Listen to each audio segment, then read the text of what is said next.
Bismillahirrahmanirrahim. Assalamualaikum warahmatullahi wabarakatuh. Alhamdulillahi ala ihsani wa syukru lahu ala taufiqihi wa amtinani wa asyhadu an la ilaha illallah wahdahu la syarika lahu ta'ziman li sya'ni wa asyhadu anna Muhammadan abduhu wa rasuluhu da'ila ridwani. Allahumma salli alaihi wa ala alihi wa ashabihi wa ikhwani. Para bapak dan ibu-ibu, rekan-rekan di Bontang, Kalimantan dan juga dimanapun antum sekalian berada. Pada kesempatan yang bahagia ini kita akan bahas perkara yang sangat penting, yaitu membenahi hati, ya. Karena banyak orang yang fokus membenahi, membersihkan zahir dirinya, ya. Pakaiannya dia bersihkan, tubuhnya dia bersihkan dan rapikan, ya, penampilannya, tetapi lupa untuk membenahi hati. Padahal hati adalah pusat segalanya, ya. Pusat kebahagiaan di hati. Demikian juga pusat penilaian Allah adalah di hati.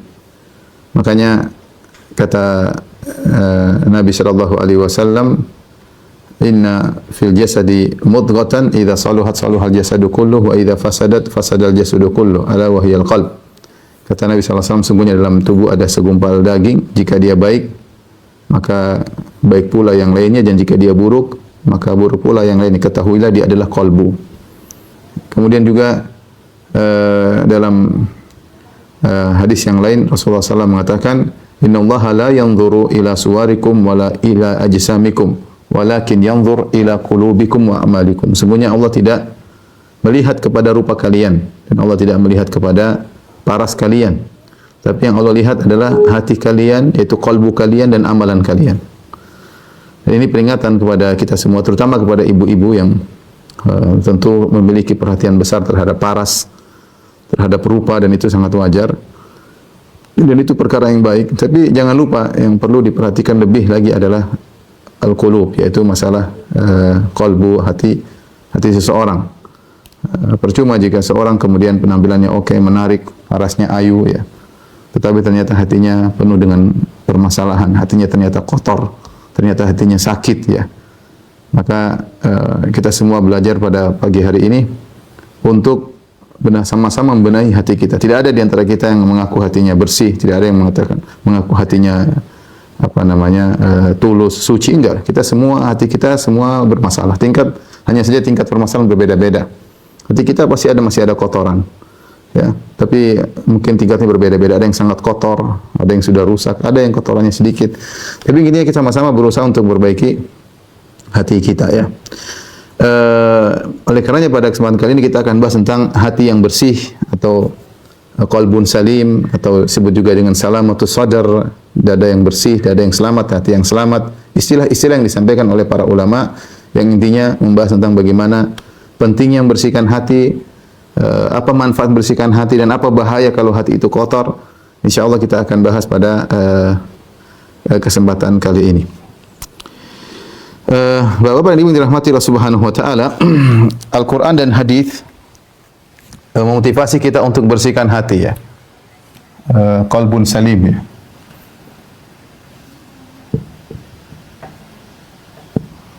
Hati yang bersih. Dalam Al-Quran maupun hadis menjelaskan akan hal ini, ya. Kita sebutkan ayat-ayat dalam Al-Quran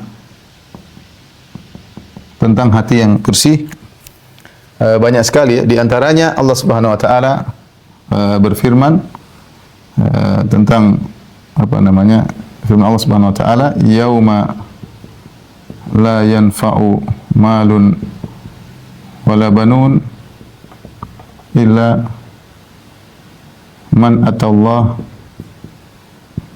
biqalbin salim. Kata Allah Subhanahu wa taala, hari tidak bermanfaat harta dan anak-anak.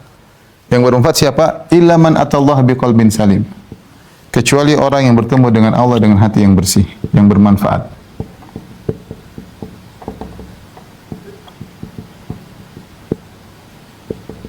Dengan hati yang bersih. Hati yang bersih, yang selamat. Sebenarnya kalau salim itu artinya selamat, ya. Selamat. Selamat dari berbagai macam penyakit, berbagai kotoran. Ya, salim itu dalam bahasa Arab artinya selamat, ya.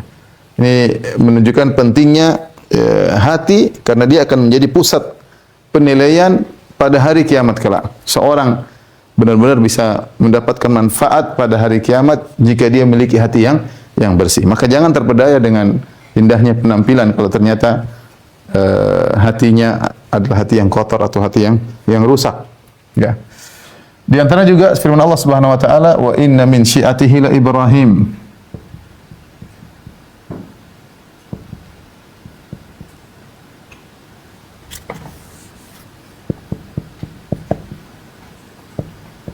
"Idz jaa'a rabbahu biqalbin salim." Di antara yang sama dengan Nabi Nuh alaihissalam adalah Ibrahim. Ibrahim itu termasuk pengikut Nabi Nuh alaihissalam, yaitu sama-sama mendakwakan kepada tauhid. Idz jaa'a rabbahu biqalbin salim. Ibrahim ketika menemui Rabb-nya dengan hati yang selamat. Subhanallah, kalau kita renungkan tentang kisah Nabi Ibrahim alaihissalam, benar-benar beliau memiliki hati yang bersih. Ya, beliau dimusuhi oleh kaumnya, dimusuhi oleh satu negeri, dimusuhi oleh bapaknya. Tapi tidak ada Nabi Ibrahim mendoakan keburukan bagi mereka. Tidak ada. Ya. Bahkan Ibrahim ketika dimusuhi bapaknya, dia ketika bapaknya mengatakan, la illam tantahi ya Ibrahim la arjumannak, aku akan merajam engkau kalau kau tidak berhenti. Qala salamun alaik, kata dia, keselamatan bagimu wahai ayahku. Ya. Ketika dia diusir dari Babel, dia tidak juga mendoakan keburukan, ya Allah hancurkanlah kaumku, enggak. Dia keluar dengan hati yang bersih, dengan tidak ada dengki, tidak ada hasad, tidak ada ngamuk-ngamuk. Ya. Ya, makanya Allah mensifati Ibrahim lah halimun. Halim itu mudah memaafkan. Mudah maafkan. Disebutkan dalam buku tafsir Ibrahim alaihissalam, kalau ada yang mencaci maki dia, mencela dia, hanya mengatakan hadakallah, semoga Allah beri hidayah kepadamu. Hatinya bersih. Ya. Hatinya bersih. Dalam menghadapi permasalahan hatinya bersih. Sampai dalam permasalahan keluarga pun hatinya tenang. Bagaimana terjadi kecemburuan antara Sarah dengan Hajar. Tapi Ibrahim tidak disebutkan dia ngamuk-ngamuk sama Sarah, ngamuk-ngamuk sama Hajar. Enggak. Hatinya bersih, dan ini modal besar bagi seorang pendakwah, memiliki hati yang bersih. Karena yang dihadapi oleh pendakwah banyak sekali permasalahan, ya. Tapi Allah memuji Ibrahim karena memiliki hati yang salim, hati yang bersih. Tentunya ketika kita bicara tentang bersihnya hati, paling penting adalah bersih daripada kesyirikan. Bersih dari kesyirikan, memiliki tawakal yang tinggi, ya. Tapi di antaranya adalah bersih dari penyakit-penyakit hati, ya. Contoh juga dalam Al-Quran, ya, Allah menyebutkan tentang ciri penghuni surga.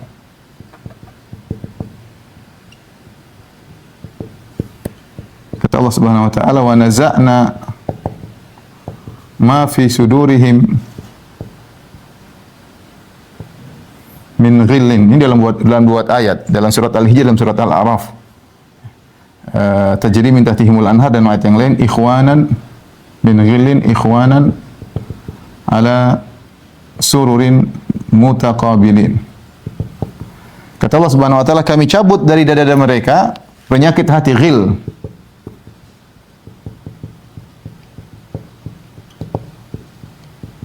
Dada mereka penyakit hati, kedengkian, dengki. Sehingga jadilah mereka ikhwanan ala sururin mutaqabilin. Jadilah mereka saling bersaudara, berhadap-hadapan di atas dipan-dipan. Berhadap-hadapan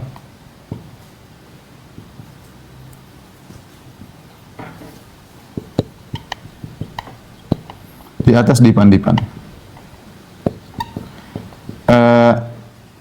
Ibnu Atiyah, ya, dalam kitabnya Al-Muharrar Al-Wajiz, dalam tafsirnya menyebutkan di antara kenikmatan yang Allah sebutkan di surga adalah nikmat salamatus sadar, nikmat hati yang bersih. Kenapa? Karena beliau mengatakan orang yang hatinya kotor, hatinya bermasalah, muta'adzib, tersiksa. Orang yang hatinya berpenyakit itu tersiksa. Ada kedongkolan, kejengkelan, dendam, tidak memaafkan, hasad, itu orang yang tersiksa. Makanya orang penghuni surga tidak boleh punya hati seperti itu. Allah bersihkan dada mereka, ya, sehingga mereka bisa bahagia. Buktinya kata Allah, ikhwanan ala sururi mutaqabilin. Mereka berhadapan di antara mereka, saling berbicara, saling berhadap-hadapan. Karena dia tidak punya rasa dengki kepada temannya. Kalau kita ketemu orang kita nggak suka sama dia, mungkin kita ngomong sambil lihat ke bawah, mungkin sambil wajah merendahkan, mungkin dengan wajah sinis. Tapi Allah sebutkan bagaimana penghuni surga mereka berhadapan, berbicara di antara mereka dengan semangat, dengan senang, seperti ketemu teman yang membahagiakan. Gimana sih? Yang ngobrol dengan senang. Itu di antara kenikmatan di surga adalah nikmat salamatu sadar, nikmat hati yang bersih, hati yang selamat dari berbagai macam penyakit. Kemudian dalam Al-Quran juga Allah sebutkan tentang ciri-ciri, ya, ketika Allah menyebut tentang kaum muhajirin, kaum ansar, kata Allah Subhanahu wa taala, ya, lil fuqara'il muhajirin alladziina ukhriju min diyarihim wa amwalihim yabtaguna fadlan minallahi wa ridwana wa yansuruna Allaha wa rasulahu ulaika humus shadiqun wal ladziina tabawwa'u ad-dara wal iimana min qablihim yuhibbuna man hajara ilaihim wa la yajiduna fi sudurihim hajatan mimma utu wa yu'thiruna 'ala anfusihim walau kana bihim khasaasah wa may yuqashuha nafsihi fa ulaika humul muflihun wal ladziina jaa'u min ba'dihim yaquluna rabbana ighfir lana wa li ikhwanina alladziina sabaquna bil iman wa la taj'al fi qulubina ghillan lil ladziina aamanu rabbana innaka ra'ufur rahim. Dalam surat Hasyr Allah sebutkan, enggak,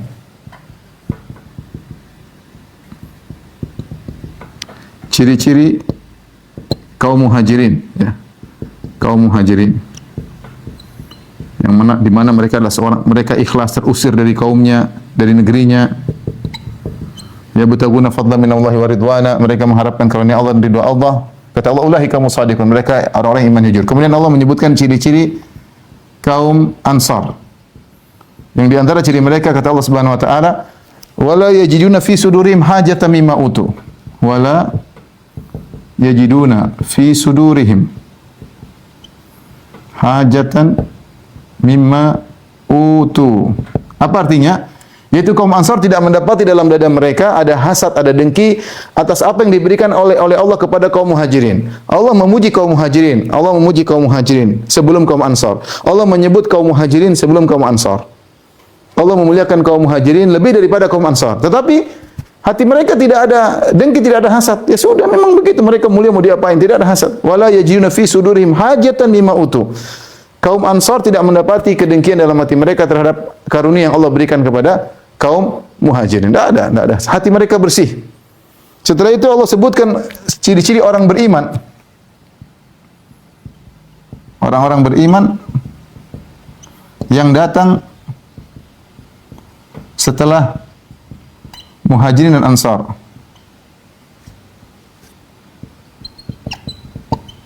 Apa kata Allah Subhanahu wa taala? Walladzina ja'u min ba'dihim yaquluna rabbana ighfir lana. Mereka berdoa, doa mereka yaquluna rabbana ighfir lana wa li ikhwanina.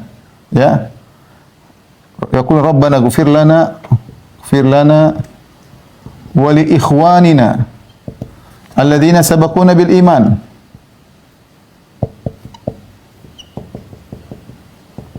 Wala taj'al fi qulubina ghillan lil ladzina amanu. Subhanallah. Mereka orang-orang yang beriman setelah kaum Muhajirin, kaum Ansar, mereka berdoa, Rabbana ighfir lana, ya Allah ampunilah kami dan ampunilah saudara-saudara kami yang telah mendahului kami dalam keimanan. Yang sudah masuk Islam di luar, yang sudah meninggal, ampunilah mereka ya Allah. Kemudian wala taj'al fi qulubina ghillan lil ladzina amanu. Wala taj'al fi qulubina ghillan. Jangan jadikan dalam hati kami ada ghil, ada kedongkolan, kejengkelan, jangan. Ya, kepada orang beriman, sama beriman sudah enggak usah. Meskipun dia salah sama kita, meskipun dia melakukan kesalahan, kita sikapi kesalahannya dengan sesuai syariat, tapi tidak harus kita dongkol sama dia, tidak harus kita dendam sama dia, ya. Tidak harus dendam sama dia, ya. Dan jangan jadikan dalam hati kami ada ghil. Ini doa mereka, doa yang tulus dari mereka. Sampai Allah sebutkan doa ini. Mereka tentu orang-orang beriman banyak doanya kan, banyak. Mereka punya doa banyak, tapi Allah sebutkan secara khusus doa ini agar hati tidak menjadi dengki. Ini menunjukkan keistimewaan. Oleh karenanya di antara agar menjadikan hati kita bersih, kita berdoa dengan doa ini, yaitu wala taj'al fi qulubina ghillan lil ladzina amanu. Ya Allah, jangan jadikan dalam hati kami ada rasa dengki kepada orang-orang yang beriman, rasa jengkel kepada orang-orang yang beriman. Ini di antara ayat-ayat ya yang menunjukkan tentang pentingnya hati yang bersih, hati yang selamat ya. Di antaranya sebenarnya juga menyebutkan tentang misalnya doa Nabi Musa.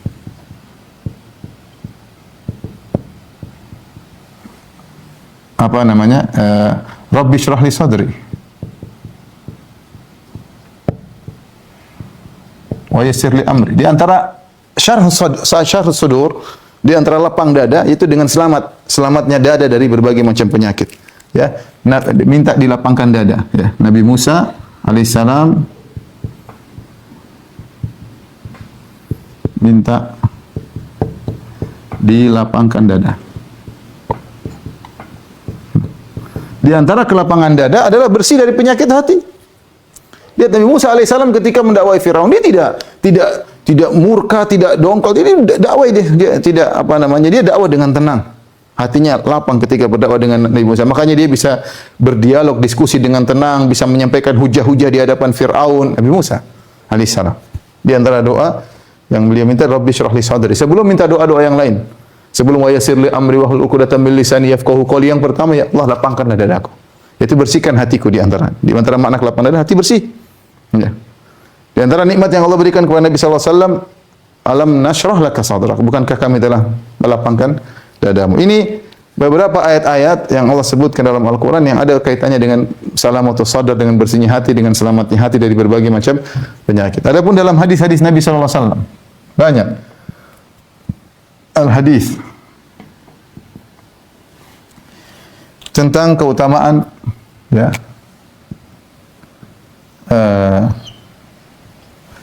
pentingnya bersihnya hati, ya. Seperti dalam hadis, ya, kata Nabi sallallahu alaihi wasallam dalam Sahih Muslim, yadkhulul jannata aqwamun afidatuhum mithlu afidatit tayr. Kata Nabi sallallahu alaihi wasallam, masuk surga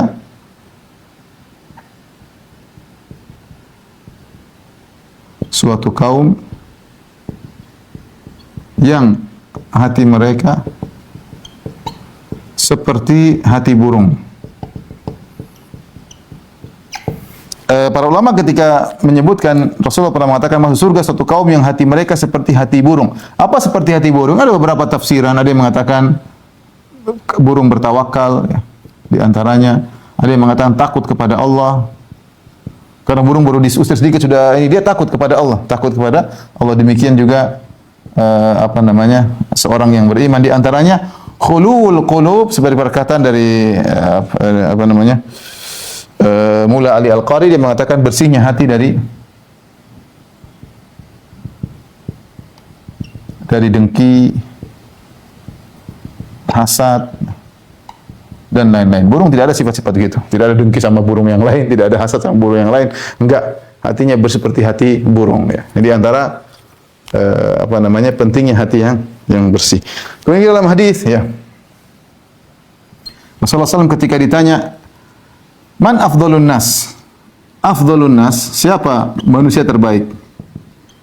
Rasulullah SAW mengatakan, kullu mahmumul qalb saduqul lisan. Saduqil lisan. Rasul mengatakan, ya Rasulullah, saduqul lisan na'rifuhu, fama mahmumul qalb? Apa maksudnya mahmumul qalb? Mahmumul qalb. Mahmumul qalb, kata Nabi sallallahu alaihi wasallam,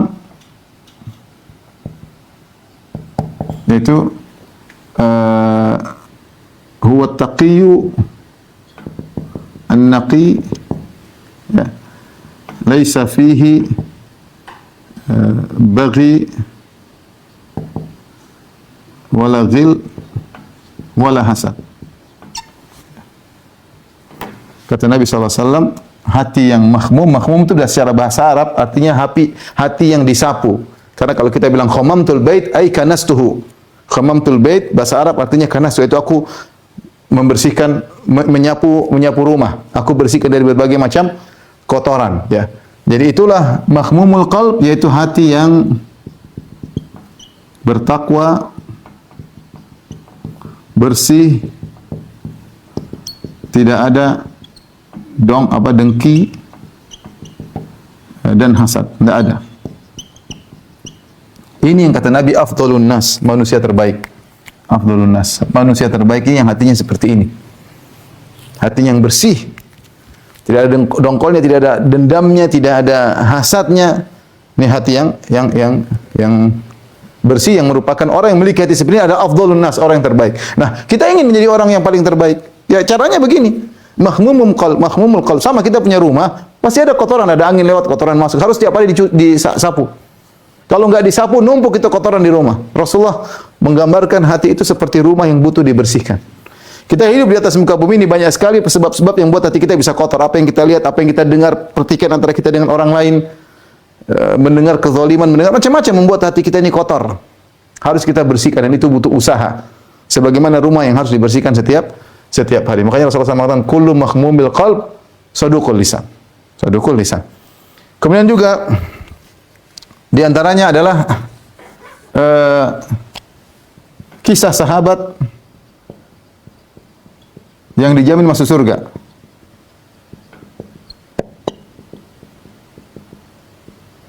Karena hatinya bersih.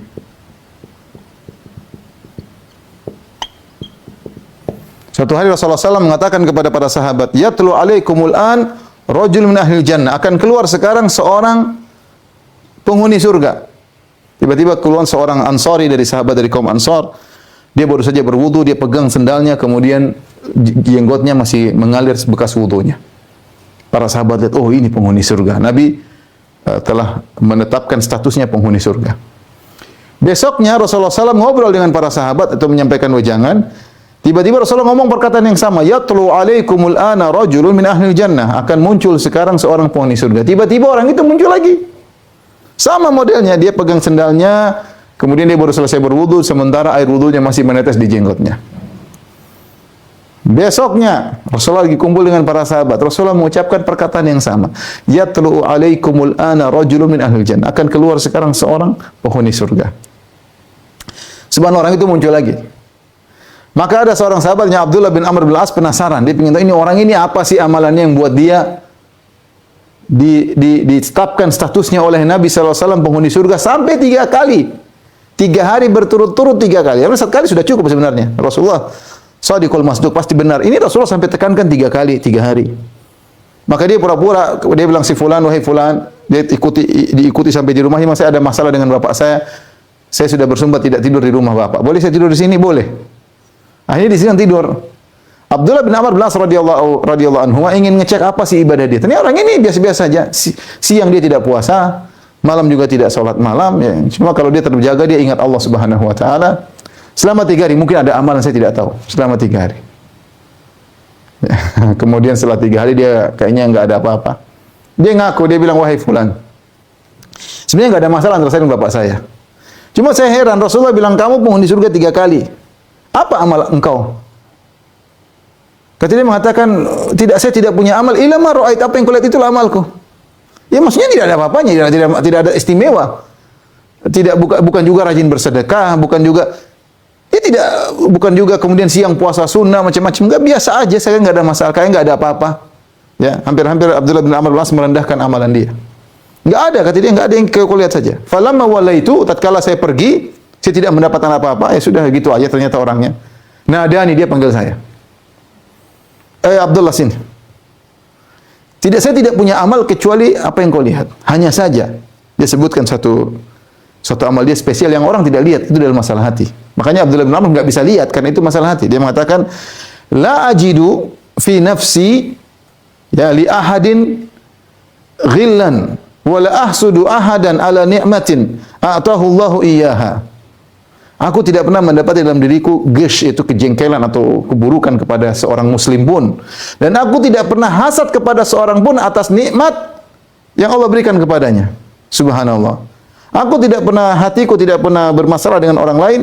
Dan aku tidak pernah hasad kepada seorang pun yang Allah berikan nikmat kepadanya. Kata Abdullah bin Amr bin As, "Hadzal ladzi balagha bika huwa alladzi la natiquhu." Atau kama qala. Ini yang kau punya, ini yang kami tidak mampu seperti ini. Ini ternyata rahasia yang buat Nabi SAW mengatakan dia penghuni surga sampai 3 kali. Rasulullah berulang-ulang mengucapkan 3 kali 3 hari. Ternyata masalah hatinya yang orang tidak lihat. Yang orang lihat itu cuma biasa keluar, bawa sendal, jenggot, masih ada wudu yang menetes. Ya. Ternyata hatinya hatinya. Ya. Oleh karena seorang jangan terpedaya dengan ibadah zahirnya, tapi kita sama-sama berusaha beribadah. Ya. Itu tanda bersihnya aja. Tapi yang paling tahu, yang paling kita harus ngecek benar hati kita. Lihat orang ini, Nabi SAW mengatakan dia masuk surga sampai 3 kali gara-gara hatinya, gara-gara hatinya. Kemudian ada hadis yang terakhir, hadis riwayat Imam Ahmad dipersihkan oleh para ulama. Ahmad Syakir mengatakan hasan, Syekh Albani mendhaifkan, tetapi sebagian ulama menghasankan. Ya, kata Rasulullah SAW dalam hadis riwayat Ahmad, kata Nabi SAW, la yuballighuni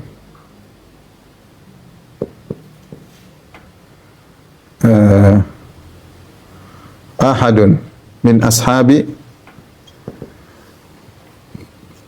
min an ahadin syai'an fa inni uhibbu an akhruja ilaikum wa ana salimus sadar. Kata Nabi SAW, janganlah seorang dari kalian menyampaikan kepadaku tentang sesuatu pun dari orang lain. Ya. Janganlah salah seorang dari kalian,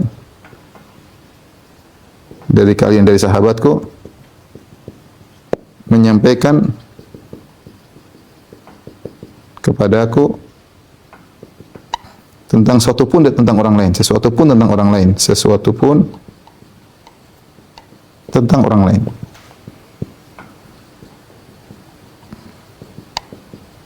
Karena aku suka ketemu dengan kalian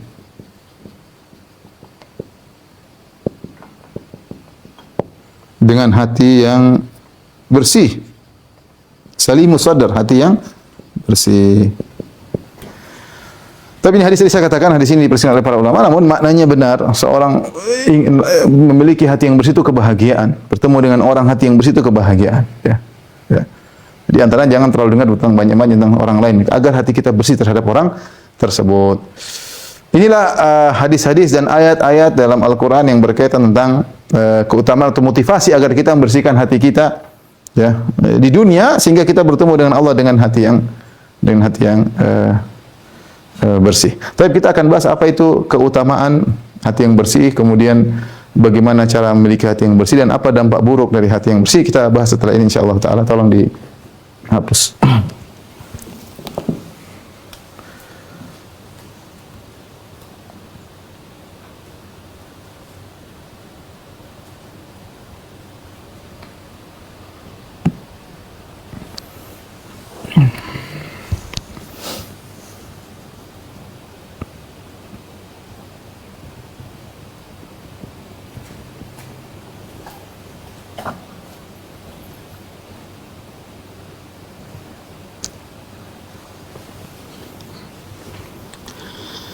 La haula wa la quwwata illa billah.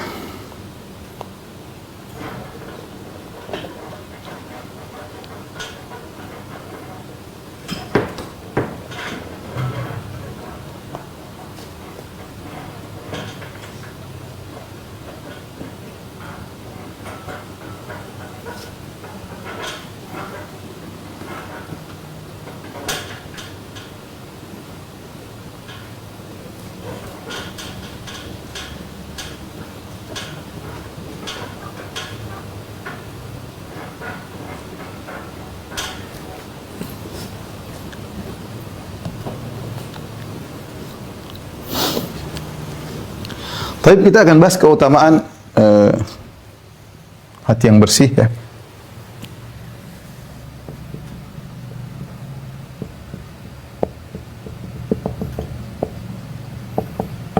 Intinya keutamaan yang bersih sangat jelas, tadi kita sudah jelaskan, adalah sebab masuk surga.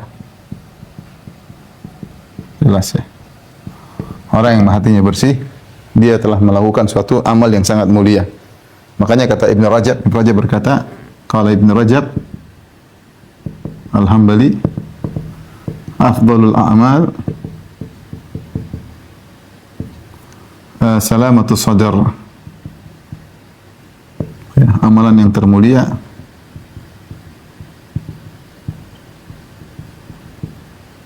adalah bersihnya hati.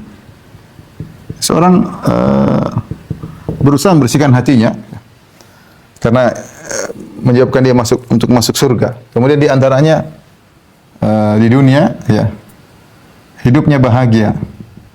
Hidupnya bahagia ya. Jadi kita sudah sebutkan perkataan Ibnu Athiyah dalam kitabnya Al-Muharrar Al-Wajiz ketika menafsirkan firman Allah Subhanahu wa taala, "Wa naza'na ma fi sudurihim min ghilin ikhwanan ala sururin mutaqabilin." Kami cabut penyakit hati dari orang-orang yang masuk surga agar mereka bertemu dengan saudara mereka saling berhadapan-hadapan. Kenapa? Karena kata dia orang yang hatinya kotor muta'adzib. Orang yang hatinya bersih tersiksa, orang hatinya kotor tersiksa. Orang yang hatinya kotor tersiksa. Ya. Benar, coba kita apa namanya? Cek kenapa kita tidak bahagia? Karena ada penyakit di hati kita. Dongkol, dendam, hasad, marah, ya macam-macam. Ini semua yang buat kita tidak bahagia. Termasuk kalau kita berbuat kesyirikan, bertawakal kepada selain Allah itu adalah kehinaan. Orang ingin bahagia tawakal kepada Allah Subhanahu wa taala. Dia bertawakal kepada bos, bertawakal kepada dokter, bertawakal kepada sebab dia sengsara. Mau bahagia hati bersih, tawakal kepada Allah Subhanahu wa taala. Sejak keluar rumah saya mau tidur lagi. Mau keluar rumah bismillahi tawakkaltu 'ala Allah. Hatikan bersihkan hati. Benar-benar saya bertawakal sibuk bukan cuma ngomong aja. Saya mau kerja, mau jualan di pasar, saya mau dakwah, bismillahi tawakkaltu 'ala Allah. Aku bertawakal kepada Allah. Serahkan hati kepada Allah. Anda menyerahkan hati pada tempat yang pas. Dia mengatakan wala takilni ila nafsi tarfata ain. Ya Allah, jangan kau biarkan diriku bersandar kepada diriku sendiri. Meskipun hanya sekejap mata, enggak, tawakal kepada Allah. Mau tidur, wa fawattu amri ilaik. Nabi di antara doa mau tidur dia mengatakan aku serahkan urusanku kepada Engkau ya Allah. Jadi orang yang hatinya kotor dia tersiksa, ya, tersiksa. Jangan terpedaya dengan rumahnya yang mewah, jangan terpedaya dengan istrinya yang cantik, dengan suaminya yang tampan, dengan mobilnya yang indah. Kalau hatinya kotor dia tersiksa. Meskipun dikelilingi dengan dunia yang begitu mewah, dia tersiksa. Tidak pati sebagian orang subhanallah, mungkin hidupnya pas-pasan tapi senyum, bahagia. Dia bukan ada kemewahan dalam tuh, bajunya biasa, mungkin lusuh tapi dia senyum. Sama anak-anaknya main, sama istrinya senyum, tertawa. Kenapa? Hatinya bersih. Yang satu mungkin rumahnya mewah, mungkin perusahaannya banyak, mungkin pegawainya banyak, tapi sedih melulu. Ada masalah dalam hatinya. Ada masalah dalam hatinya. Oleh karenanya, orang yang hatinya bersih, hidupnya bahagia. Sebagian ulama mengatakan lagi bahwasanya hati yang bersih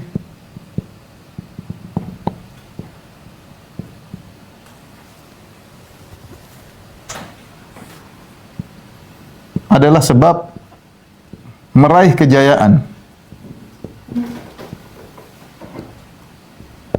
Ya, contohnya adalah para nabi. Ya. Di antaranya contohnya Nabi Yusuf alaihissalam. Contohnya Nabi Yusuf alaihissalam.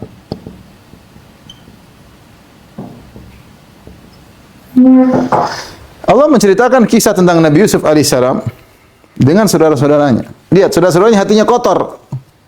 Dongkol sama Nabi Yusuf, hasad sama Nabi Yusuf. Nabi Yusuf enggak. Meskipun saudara-saudaranya jengkel sama dia, dia hatinya bersih. Dia tidak membalas kedengkian mereka dengan dengki. Dia tidak membalas hasad mereka dengan hasad. Makanya dia mengatakan, sallallahu alaihi wasallam bersabda, la tahasadu. Jangan kalian saling hasad-hasadan. Karena terkadang kalau orang hasad sama kita, kita juga hasad sama dia. Jangan. Dia menderita, jangan kita menderita seperti dia. Orang hasad itu orang menderita. Lihatlah bagaimana Allah menceritakan tentang kisah Nabi Yusuf dengan saudara-saudaranya. Saudara-saudaranya hasad. Nabi Yusuf sampai dijauhkan dari ayahnya, dimasukkan di sumur, dibuka bajunya, kemudian dijual jadi budak. Namun Nabi Yusuf menjalin semua dengan hati yang bersih. Dia tidak dongkol sama kakaknya, dia tidak dendam sama kakak-kakaknya, ya. Sampai dia dizolimi juga oleh istri dari Imratul Aziz, dari sang menteri, sehingga akhirnya dia pun dimasukkan dalam penjara. Ya. Namun itu tidak membuat dia kemudian dendam. Tidak ada disebut dalam kisah Nabi Yusuf alaihissalam ketika dia kemudian telah menjadi ala khazainil ardi, menjadi bendaharawan Mesir, kemudian dia bilang, "Ya raja, itu istri menteri dulu zalim sama saya, hukum dia." Tidak ada, Nabi Yusuf ngomong gitu, enggak ada. Padahal gara-gara istri menteri tersebut Nabi Yusuf dipenjara, ada yang 7 tahun, ada yang mengatakan 14 tahun. Di penjara sehari aja nggak enak, apalagi bertahun-tahun. Kenapa? Karena Nabi Yusuf punya hati yang bersih. Itu yang susah. Hati yang bersih. Dia tidak dendam. Makanya ketika dia sudah menjadi bendaharawan Mesir, kemudian kakak-kakaknya datang, saatnya dia bisa untuk membalas. Dia tidak balas. Dia mengatakan, La tathriba alaikumul yawm, yaghfirullahu lakum. Dia dizolimi. Dizolimi sehingga terpisah dari bapaknya puluhan tahun. Gara-gara dia dizolimi sampai dia dipenjara belasan tahun. Apakah dia marah sama kakaknya gara-gara kalian gini? Enggak. La tathriba alaikumul yawm yaghfirullahu lakum. Tidak ada cercaan bagi kalian hari ini. Allah ampuni dosa-dosa kalian. Hati yang bersih. Hati yang kotor binasa kakak-kakaknya, tidak mendapatkan apa-apa. Hati yang bersih meraih kejayaan. Kejayaannya. Ini butuh keimanan. Tenang aja. Anda dalam dakwah ada orang hasad sama Anda, jangan balas hasad dengan hasad. Jangan balas mulut kotor dengan mulut kotor, enggak perlu. Jalan aja enggak apa-apa. Anda tidak dimuliakan manusia, Anda akan dimuliakan oleh Allah Subhanahu wa taala. Tenang aja, ya. Lihat contoh nyata Allah berikan Nabi Yusuf alaihissalam bagaimana hatinya yang bersih, hatinya yang lapang, hatinya yang luas. Ya. Membuat dia meraih kejayaan. Meraih kejayaan.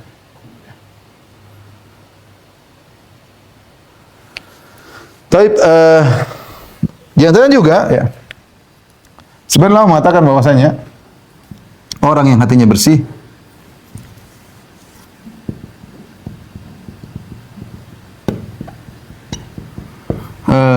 disukai oleh manusia, dicintai oleh manusia.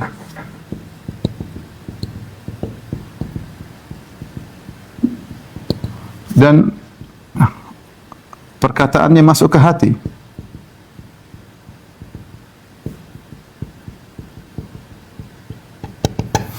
Ini ikhwan, kita dalam kehidupan ini tentunya banyak hal yang kita lihat, banyak yang kita dengar. Kita berusaha. Maksudnya ini kita kalau agar omongan kita bisa didengar, agar masuk ke hati. Kalau orang dari hati keluar ke hati. Bagaimana kita bisa keluar dari hati kalau kita tulus hati kita? Kalau hati kita bersih. Berusaha hati bersih kepada siapa saja. Berusaha, ya. Berusaha bersihkan hati, ini berat tapi berusaha bersihkan hati, ya. Pada istri, ya, pada istri bersihkan hati, kepada suami, pada anak-anak bersihkan hati, kepada teman-teman kantor, pada pemerintah, ya, pada siapa saja, pada musuh. Bersihkan hati. Ngapain kita? Anda bersihkan hati bukan berarti Anda tidak bersikap. Silakan bersikap, tapi bersikap kepada orang lain sesuai dengan syariat. Ya. Dan bersikaplah kepada mereka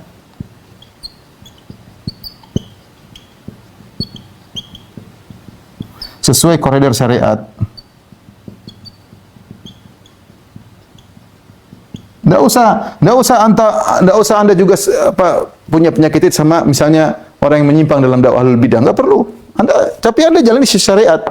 Kalau dia punya penyimpangan Anda bantah, enggak ada masalah, tapi tidak harus hati Anda sakit, enggak. Ada yang salah, ya. Kalau ada misalnya pemerintah punya kesalahan, tegur dengan baik, cara yang baik, tidak perlu harus sakit hati, tidak perlu. Tidak perlu harus hati ini kotor, enggak.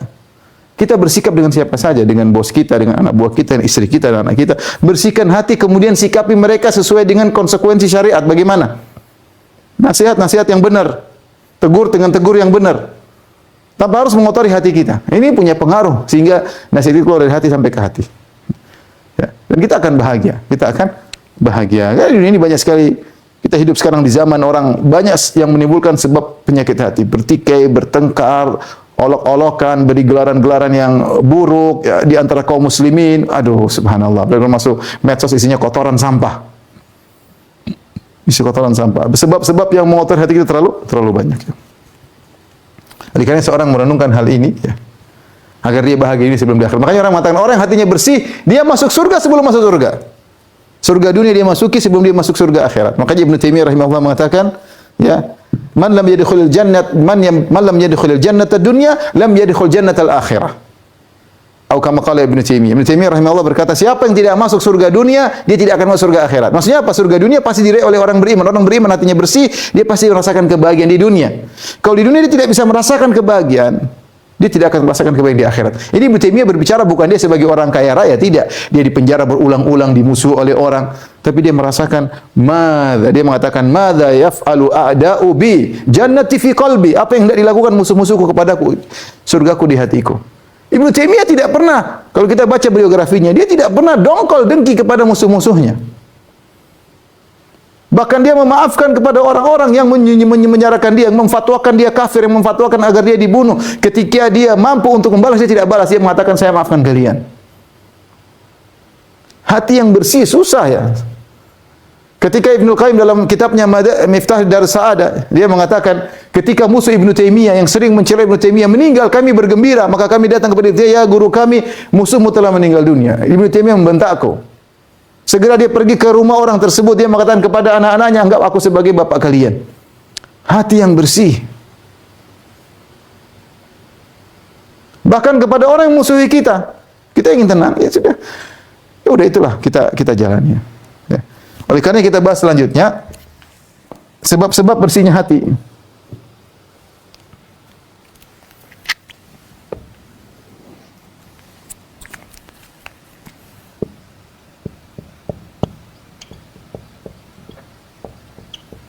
Apa sih sebab bersihnya hati?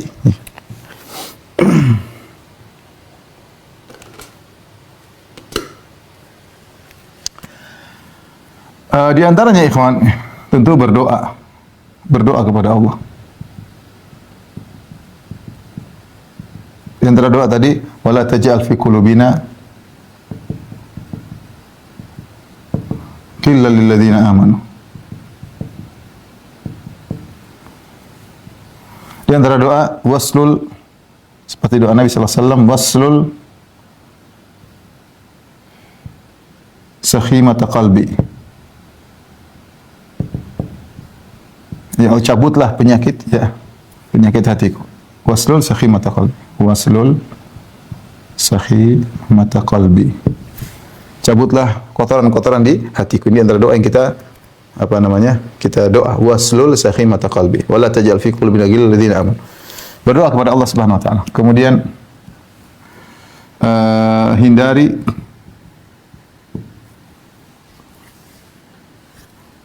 perkara-perkara yang bukan urusan kita. Ini juga membersihkan hati.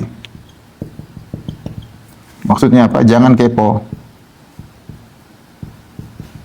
Nabi mengatakan, min husni islamil mar'i tarkuhu ma la ya'ni. Min husni islamil mar'i tarkuhu ma la ya'ni. Di antara keelokan Islam seorang meninggalkan yang bukan urusannya. Kita hidup di dunia ledakan informasi, ya. Ledakan informasi itu sangat banyak, ya. Nah, kita main medsos, ingin tahu berita ini, ingin tahu berita ini, ingin tahu berita artis ini, ingin tahu berita koruptor ini, ingin tahu berita ini, ingin tahu berita luar negeri. Ini kepo namanya. Ini bikin hati kotor. Tahu keburukan orang, tahu ini, tahu ini, ya. Kita secara global aja, bukannya kita tidak tahu perkembangan ini, tahu, tapi secara global. Yang detail kita perlu, kalau perlu bagi kita perlu tahu, silakan detail. Ya. Seperti kemarin saya kepo juga, saya ingin lihat tentang orang yang menggambar Nabi kemudian meninggal. Saya ingin tahu meninggalnya kayak apa. Itu saya kepo. Saya bilang tolong kirimkan video kepada saya, lihat bagaimana cara dia meninggal. Terbakar. Tidak apa-apa, karena ini ada, menurut saya menambah iman saya, ya. Nggak ada masalah. Tapi tidak semua perkara kita harus tahu kepo, harus ini. Enggak. Kalau kita mau kepo ini semua terlalu banyak, mau habis buang waktu, buang umur, membuang-buang umur hanya mematikan hati. Membuang-buang umur hanya mematikan hati. Ibu-ibu terutama, ya. Jangan tahu artis ini bagaimana, ini cerai kenapa. Nah, itu ibu biasanya tahu masalah gitu. Jangan buang-buang umur, mending baca Quran. Ya, jadi di antara bersihnya hati, hindari perkara yang bukan urusan kita. Hindari, ya, dengar cerita keburukan orang lain. Tadi hadis Nabi SAW, la yuballighuni ahadun min ashabi an ahadin syai'an wa inni uhibbu an akhruja ilaikum wa ana salimu sadar. Jangan seorang pun menyampaikan kepadaku tentang keburukan orang lain. Aku ingin keluar bertemu kalian dengan hati yang bersih. Hindari majelis ghibah, hindari majelis namimah. Kalau di grup ada majelis ghibah, tinggalkan, live dengan cara baik, mohon maaf saya gini, saya tidak bisa lagi. Terima kasih atas kebersamaan kita selama ini. Semoga majelis kita majelis menambah keimanan, ketakwaan, yang dijauhkan dari majelis-majelis yang menambah dosa. Assalamualaikum. Nah, ngapain punya teman kemudian merusak, mengotori hati kita? Enggak perlu. Enggak perlu. Ya, orang kalau datang sama saya, Ustaz mau dengar, saya enggak mau dengar. Namun terkadang saya sering harus mendengar permasalahan orang karena ada mereka minta cari solusi. Asalnya saya nggak mau dengar. Kalau dengar saya jengkel, saya gini. Tapi harus saya dengar untuk cari solusi. Kalau bisa kita nggak dengar, nggak usah. Ngapain? Nggak usah. Hati jadi bersih. Kita fokus baca Quran, fokus melayani suami, fokus berkhidmat kepada mengayomi istri. Bisa fokus mengayomi anak-anak. Hati kita bersih. Jadi hindari dengar cerita tentang keburukan orang lain. Dia beriman kepada takdir, ini penting juga. Hati bersih. Terutama ketika kita dizalimi.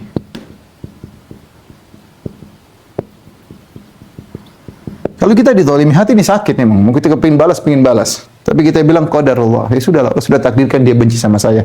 Allah sudah takdirkan dia ngejek saya. Oh, dia apa ini karena dosa-dosa saya, karena kesalahan saya. Ini akan menggugurkan dosa. Beriman kepada takdir. Itu sangat mudah membersihkan hati kita, ya. Ya. Kita mengatakan, sudah qadarullah masyafa'al. Ya. Yahdi qalbah. Kata Allah, "Wa man yu'min billahi yahdi qalbah." Siapa yang ketika ditimpa musibah, dia beriman kepada Allah, di antaranya dia tahu hadza min indillah. Ini semua dari Allah, Allah yang menentukan. Kata Allah, yahdi qalba, Allah akan berikan petunjuk kepada hatinya. Allah akan beri hidayah kepada hatinya. Hatinya akan bersih. Kita bisa tersenyum sama orang yang jengkel sama kita, yang zalim sama kita, masih bisa tersenyum. Kalau kita yang benar bersihkan hati kita. Jadi beriman kepada takdir ini adalah perkara yang sangat penting agar hati kita menjadi bersih. Mudah memaafkan, paksa diri, latih diri untuk biasa memaafkan. Ini kaitannya juga dengan takdir. Jangan kita dalam hati kita jengkel sama orang. Ya. Kalau kita renungkan sekarang dalam diri kita ini ada berapa orang yang kita jengkel. Teman-teman dekat, ada yang kita jengkel, kita dendam, mungkin kita pengen dia mati segera. Sudah, buang dari hati kita. Kita nggak pingin dalam hati kita ada seorang pun yang kita dendami, enggak ada. Yang kita jengkeli. Bersihkan hati. Siapapun orang itu zalim sama kita, enggak. Kita mensikapi dia sesuai dengan syariat. Kalau dia salah kita boleh bantah dengan ilmiah, tapi enggak usah kita jengkel sama dia. Enggak perlu, kita bersihkan hati kita. Tadi contoh Syekhul Islam Ibnu Taimiyah bagaimana dia menghadapi musuh-musuhnya. Dia bantah secara ilmiah. Tapi bukan karena dia pingin orang itu kemudian sengsara, enggak ada perasaan seperti itu. Ini semua sudah berjalan dalam aturan Allah Subhanahu wa taala. Bersihkan hati, hadapi sesuai dengan konsekuensi hukum-hukum syar'i. Tanpa harus hati kita kemudian dendam enggak perlu. Dan mudah memaafkan sehingga kalau kita mudah maafkan hati kita menjadi lapang. Ada 10 orang masalah sama anti, coba, kan jengkel. Setiap dengar nama dia jengkel. Setiap disebutkan dia berhasil jengkel. Sudah hilangkan itu semua, maafkan semua. Ya Allah, sudah qadarullah. Maafkan semua. Bersihkan. Ada 10 orang di hati, buang semua. Ibu ini punya masalah 2 tahun lalu, punya masalah 3 tahun lalu. Buang. Sudah, bersihkan hati. Karena ini yang bermanfaat di akhirat kelak. Memang sulit, tapi latih diri. Ini yang bermanfaat. Ya. Yauma la yanfa'u malun wala banun illa man atallaha biqalbin salim. Hari di mana tidak bermanfaat anak-anak dan harta kecuali orang yang bertemu dengan Allah dengan hati yang bersih. Bersihkan hati. Mungkin terakhir di antaranya adalah memberi uzur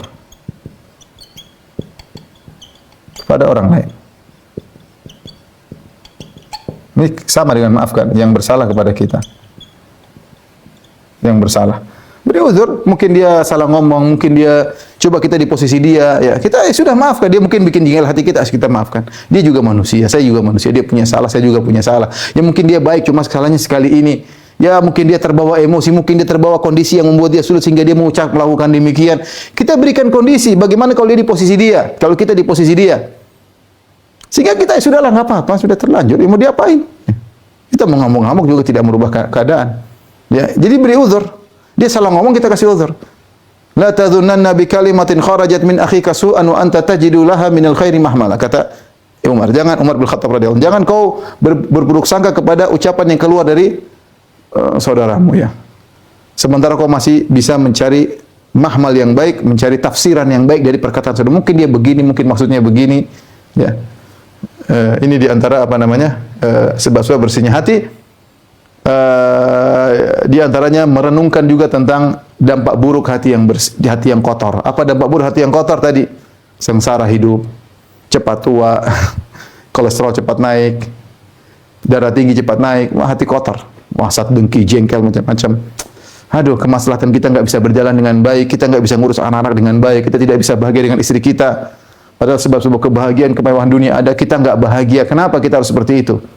Masuk neraka sebelum di akhirat. Jangan. Kita ingin di dunia kita bahagia. Hidup ini cuma sebentar. Jangan kita rusak sebentar kita dengan kesengsaraan lagi. Sudah, jalani. Ya. Apalagi kemudian orang yang hatinya dengki, salatnya tidak dimaafkan oleh Allah, tidak dapat bonus pemaafan. Kata Nabi sallallahu alaihi wasallam, "Yuftahu abwabul jannah fi kulli yawmin wa itsnain, fayaghfirullah li kulli 'abdin la yusyriku billahi syai'an." Illa rajulun kana bainahu wa bain akhihi syahna fa yuqal anziru hadaini hatta salihah. Setiap hari Senin dan hari Kamis dibuka pintu-pintu surga. Lalu Allah mengampuni seluruh hambanya yang tidak berbuat syirik kepada Allah. Dapat bonus ampunan setiap Senin, setiap Kamis. Allah kasih ampunan dan kita sangat butuh dengan ampunan. Kecuali seorang yang punya permasalahan dengan saudaranya, maka dikatakan kepada malaikat, tangguhkan ampunan bagi dua orang ini, tangguhkan ampunan bagi orang sampai mereka berdua damai. Kasihan. Kita punya masalah jengkel sama orang, kita ternyata tidak dapat bonus ampunan. Taib, ini ikhwan dan akhwat Bapak yang dirahmati Allah Subhanahu wa taala, seorang berusaha berjuang membersihkan hatinya demi untuk kemaslahatan dia di dunia apalagi di akhirat kelak. Dan ini harusnya kita fokus, harus kita melatih. Kita men-scan hati kita, cek apa saja penyakit dalam hati kita. Kita masih suka dongkol, suka suudzon, ini semua penyakit hati ya. Dendam, kita dendam masih dendam sama orang, dendam, marah, pingin orang itu cepat mampus. Yang ini hilangkan semua. Berjuang kita hilangkan bersih. Coba saya mau tidur, ada nggak saya masalah di hati? Saya hasad sama orang nggak? Alhamdulillah nggak. Saya dendam sama orang nggak? Alhamdulillah nggak. Saya jengkel sama orang nggak? Nggak. Sudah tidur. Sudah, itu berarti kita sedang bersihkan hati kita. Ketika kita berusaha, maka pahala semakin banyak kepada kita. Hati kita semakin bisa kita tata. Wallahu a'lam bishawab. Mungkin sampai di sini saja panitia yang saya sampaikan. Mudah-mudahan Allah menganugerahkan kepada kita qalban saliman, hati yang bersih, dan semoga kita dibersihkan dari penyakit-penyakit hati dan kita bisa bertemu dengan Allah Subhanahu wa taala dengan hati yang bersih. Segala yang saya sampaikan ini saja. Mohon maaf atas segala kekurangan. Wabillahi taufiq wal hidayah. Assalamualaikum warahmatullahi wabarakatuh.